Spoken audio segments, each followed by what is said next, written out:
Hello, my name is Mark Krikorian. I'm Executive Director of the Center for Immigration Studies.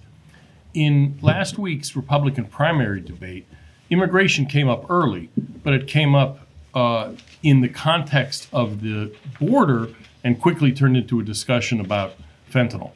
And while the border and this administration's de facto waiving of congressional limits on immigration is the most urgent and immediate immigration issue, most immigration is actually legal. And after all, when we talk about illegal immigration, that's enforcement of the legal immigration rules. So immigration obviously is a much broader issue than just the border. And we passed recently a milestone in American history. We now have the largest share of immigrants in the U.S. population ever recorded by the U.S. government. And so this should have been the topic of discussion at various forums. Republican primary debate would have been a nice place for candidates to talk about it. It should be coming up in the press. It does not seem to be. And so we are trying to do our part in getting this fundamental issue about the future of the United States discussed more broadly and more substantively.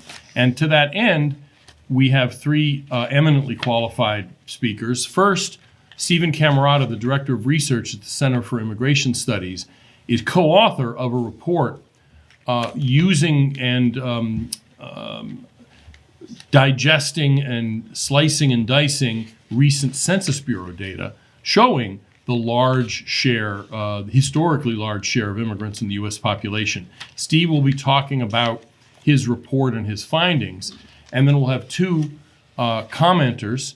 Rich Lowry is editor-in-chief of National Review. He's a commentator at CNN and a columnist at Politico. And following Rich will be Roy Beck, who is founder of NumbersUSA, former president of NumbersUSA.com, one of the leading citizen action groups related to immigration. So we will start with Steve and then go to Rich and Roy.